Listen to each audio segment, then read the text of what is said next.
नमस्कार। आज हम मनु शर्मा जी की लिखी कर्ण की आत्मकथा के साथ महाभारत के उस महायोद्धा के मन की गहराइयों में उतरेंगे। एक ऐसा योद्धा जिसे दुनिया ने हमेशा सूतपुत्र कहा, पर जिसकी असली पहचान कहीं ज्यादा गहरी और उलझी हुई थी। ये कहानी खुद कर्ण की जुबानी है, उसके बचपन की उन यादों से जहां एक सवाल ने जन्म लिया और ताउम्र उसका पीछा नहीं छोड़ा, मैं कौन हूं। और यही सवाल मतलब इस पूरी कहानी की आत्मा है। ये किसी योद्धा की कहानी से ज्यादा एक ऐसे इंसान की कहानी है जिसके वजूद की पहली याद एक अनसुलझे रहस्य से जुड़ी हुई है। एक ऐसा रहस्य जिसने उसके हर रिश्ते, हर फैसले और आखिर में उसकी नियति को तय किया। तो कहानी की शुरुआत होती है कर्ण के बचपन से। हाँ, तब उसका नाम था वसुसेन, जिसे सब प्यार से वसु बुलाते थे। उसके पिता अधिरथ हस्तिनापुर के महाराज धृतराष्ट्र के सारथी थे। मतलब वसु की दुनिया बहुत छोटी और खुशहाल थी। बिल्कुल। लेकिन एक दिन गंगा के किनारे घटी एक घटना ने इस खुशहाल दुनिया में एक दरार डाल दी। हाँ, वो बारिश का दिन मुझे याद है। वसु की माँ राधा ने उसे रोका भी था, पर वो अपने दोस्तों के साथ जंगल में झूला झूलने निकल गया। झूलते झूलते जब उसे चक्कर आया तो वो जमीन पर कूद पड़ा और फिर अपनी दोस्त माला के साथ वो गंगा किनारे बने आदित्य मंदिर की ओर चला गया। उस दिन गंगा में बाढ़ आई हुई थी। पानी का बहाव बहुत बहुत तेज था। और वहीं पर माला ने वसु को चुनौती दे दी। हाँ, नदी में बहते हुए एक जानवर की ओर इशारा करके उसने कहा, इतने तेज बहाव में बहते इस लक्ष्य को तुम साध सकते हो? अब वसु के लिए तो ये कोई बड़ी बात नहीं थी। नहीं, बिल्कुल नहीं। वो तो एक जन्मजात धनुर्धर था। लेकिन जैसे ही उसने धनुष पर बाण चढ़ाया, उसे एक गंभीर आवाज सुनाई दी। क्या करते हो? हाँ, उसने पलटकर देखा, पर वहां कोई नहीं था। मंदिर एकदम सुनसान था, सिर्फ गंगा की लहरों का शोर था। तो उसे लगा होगा कि शायद कोई वहम है। बिल्कुल। उसने इसे अपना वहम समझा और दोबारा निशाना साधा। और तभी किसी ने उसके कंधे पर हाथ रखा।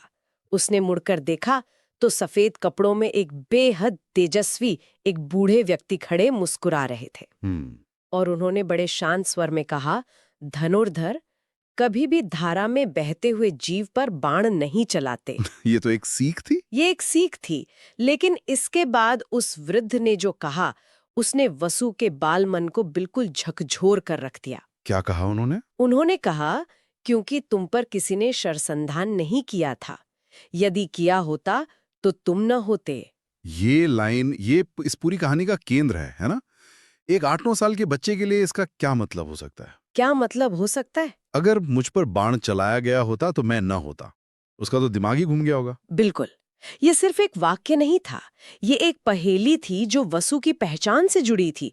उसे लगा जैसे उस वृद्ध ने उसके अस्तित्व के किसी गहरे राज की ओर इशारा कर दिया है।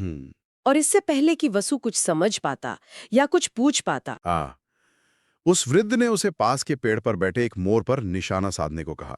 वसु ने एक ही बाण में मोर को गिरा दिया, पर जब वो जीत की खुशी में पलटा तो वो वृद्ध वहां से जा चुके थे, गायब। ये घटना उसे अंदर तक बेचैन कर गई। वो भागता हुआ घर पहुंचा और अपनी माँ राधा से लिपट गया। उसने माँ को पूरी कहानी सुनाई। और सब सुनकर माँ का चेहरा एकदम गंभीर हो गया। वसु ने उनसे वही सवाल पूछा जो उसके दिल में कांटे की तरह चुभ रहा था। कौन सा? माँ, उस बूढ़े ने ऐसा क्यों कहा कि अगर मुझ पर बाण चलाया गया होता तो मैं ना होता? और राधा का जवाब देखिए, वो चुप हो गई। उन्होंने सवाल टालते हुए कहा, मुझे नहीं मालूम। एक माँ की ये चुप्पी किसी भी जवाब से ज्यादा शोर कर रही थी। सही कहा।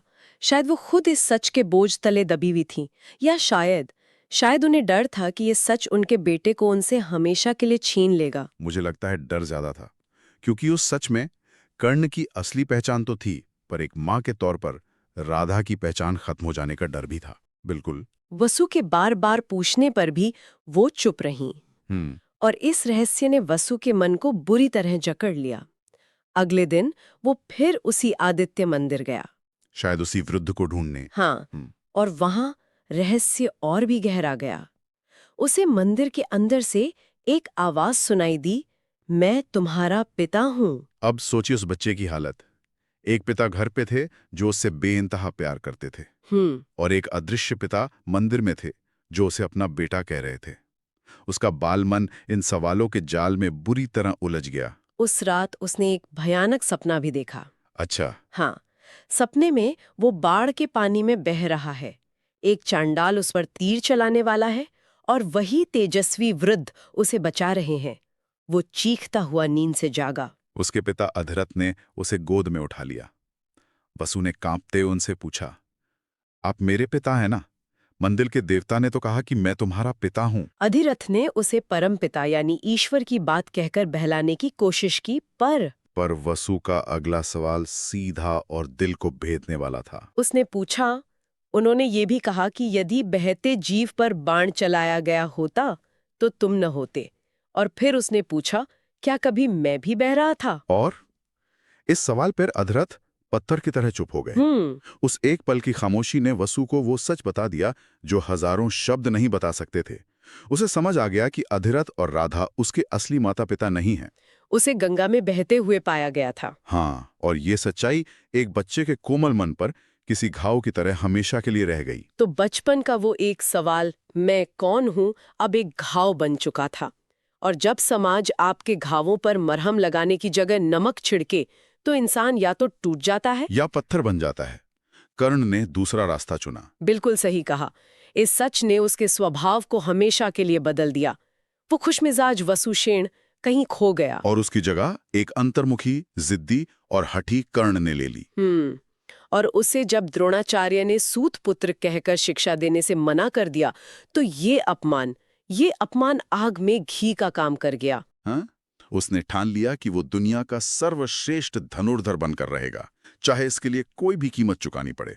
और इसी जिद में वो गुरु परशुराम के पास पहुंचा। यहाँ विडंबना देखिए, समाज ने उसे जाति के वजह से ज्ञान देने से मना किया। और अब ज्ञान पाने के लिए उसे अपनी जाति के बारे में झूठ बोलना पड़ा। उसने खुद को एक ब्राह्मण बताया। और यहीं से नियति ने अपना खेल शुरू किया। बिल्कुल, उसे ज्ञान तो मिला, पर साथ में मिले 2 श्राप। और यही 2 श्राप उसकी जिंदगी की सबसे बड़ी हार का कारण बने।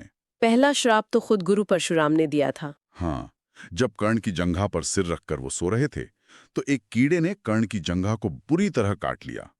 गुरु की नींद न टूटे इसलिए कर्ण दर्द सहता रहा।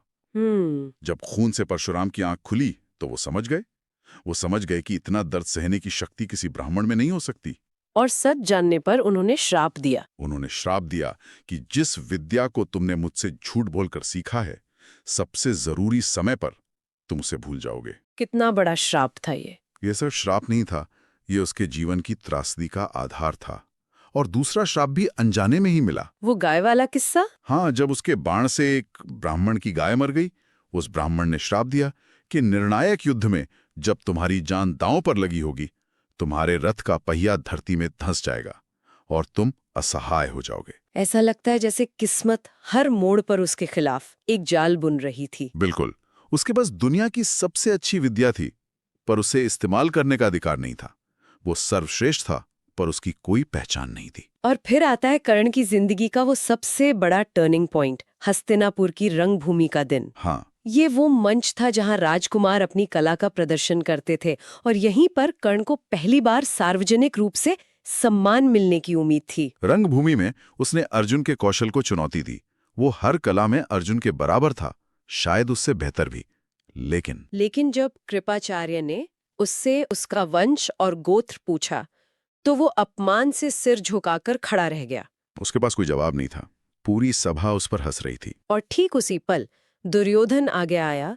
ये सिर्फ कर्ण के लिए नहीं बल्कि पूरी कहानी के लिए एक निर्णायक क्षण था। बिल्कुल, दुर्योधन ने न सिर्फ कर्ण का पक्ष लिया बल्कि भरी सभा में घोषणा की, वीरता का संबंध वंश से नहीं होता। आज से मैं कर्ण को अंग देश का राजा बनाता हूँ। ये एक बहुत ही महत्वपूर्ण क्षण है। हाँ, यहाँ सिर्फ सम्मान की बात नहीं थी, ये कर्ण के अस्तित्व को पहली बार किसी ने स्वीकार किया था।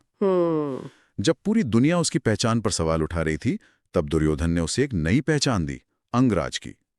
ये दोस्ती नहीं थी, ये एक तरह से कर्ण के वजूद का सहारा बन गई। तो क्या ये सिर्फ एक राजनीतिक चाल थी दुर्योधन की तरफ से, मतलब अर्जुन के बराबर एक योद्धा खड़ा करने के लिए? दुर्योधन के लिए ये निश्चित रूप से एक राजनीतिक चाल थी, लेकिन कर्ण के लिए ये जीवनदान था। अच्छा। दुर्योधन के उस एक कदम ने कर्ण को हमेशा के लिए अपना ऋणी बना लिया।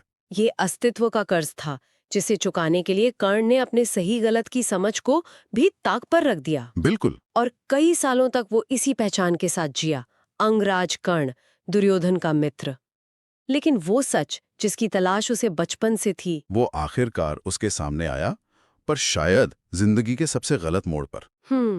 महाभारत युद्ध से ठीक पहले श्री कृष्ण ने उसे उसका असली सच बताया। हाँ, उन्होंने कहा, कर्ण, तुम सूत पुत्र नहीं, सूर्य पुत्र हो। तुम्हारी माँ कुंती है और तुम ज्येष्ठ पांडव हो। उन्होंने उसे पांडवों की तरफ आकर सम्राट बनने का प्रस्ताव भी दिया। सोचकर देखिए, जिस पहचान, जिस सम्मान के लिए वो पूरी जिंदगी लड़ा, उसे थाली में सजा कर दिया जा रहा था। वो सम्राट बन सकता था। लेकिन उसने मना कर दिया, क्यों? क्योंकि अब बहुत देर हो चुकी थी। कर्ण के लिए उसका धर्म अब मित्रता निभाना था। दुर्योधन ने उसे तब पहचान दी थी जब उसके पास कुछ नहीं था। अब जब दुनिया उसे सम्राट बनाने को तैयार थी, तो वो उस दोस्त को कैसे छोड़ सकता था? ये कर्ण के चरित्र की दृढ़ता भी दिखाता है और उसकी विवशता भी। उसने कृष्ण से कहा, मुझे पता है कि जीत पांडवों की होगी, पर मैं अपने मित्र को धोखा नहीं दे सकता। और इस सच के सामने आने के बाद एक और मुलाकात हुई जो शायद कर्ण के जीवन की सबसे दर्दनाक मुलाकात थी। उसकी माँ कुंती उससे मिलने आई। वो माँ जिसने उसे जन्म देते ही नदी में बहा दिया था, आज युद्ध से पहले अपने दूसरे बेटों की जान की भीख मांगने आई थी। और इस मुलाकात में कर्ण का बरसों का दबा हुआ दर्द, अपमान, गुस्सा एक ज्वालामुखी की तरफ फूट पड़ा। उसने कुंती से जो सवाल पूछे वो आज भी गूंजते हैं। उसने पूछा, जब भरी सभा मुझे सूत पुत्र कहकर अपमानित कर रही थी, तब तुम्हारी ममता कहाँ थी? जब समाज मुझ पर थूक रहा था, तब तुम्हारा मातृत्व कहाँ था? तुमने तो मुझे जन्म देकर गंगा में बहाते वक्त अपने मातृत्व को भी जल समाधि दे दी थी। ये सिर्फ एक बेटे के सवाल नहीं थे। नहीं, ये एक इंसान के सवाल थे जिसे समाज और परिवार दोनों ने ठुकरा दिया था। लेकिन इस असहनीय पीड़ा के बावजूद कर्ण का बड़प्पन देखिए। उसने अपनी माँ को खाली हाथ नहीं लौटाया। उसने वचन दिया कि वो अर्जुन के अलावा किसी और पांडव का वध नहीं करेगा। उसने कुंती को आश्वासन दिया, तुम्हारे 5 पुत्र हमेशा जीवित रहेंगे। युद्ध के बाद या तो मैं रहूंगा या अर्जुन। उसने अपनी माँ की लाज भी रख ली और अपने मित्र का साथ भी नहीं छोड़ा। यही कर्ण की त्रासदी है। एक ऐसा योद्धा जो योग्यता में किसी से कम नहीं था, पर पूरी जिंदगी अपनी पहचान और सम्मान के लिए लड़ता रहा। उसका जीवन हमें ये सोचने पर मजबूर करता है कि क्या हमारी पहचान हमारे जन्म से तय होती है या हमारे कर्म से? क्या समाज को किसी को उसकी जाति के आधार पर आंकने का हक है? और ये भी कि क्या एक गलती जैसे कुंती की थी, उसकी सजा इतनी बड़ी हो सकती है कि वो किसी का पूरा जीवन ही तबाह कर दे? बिल्कुल। कर्ण की कहानी सिर्फ एक योद्धा की हार जीत की कहानी नहीं है। नहीं, ये समाज, नियति और व्यक्तिगत धर्म के बीच फंसे एक इंसान की कहानी है। ये वीडियो देखने के लिए धन्यवाद।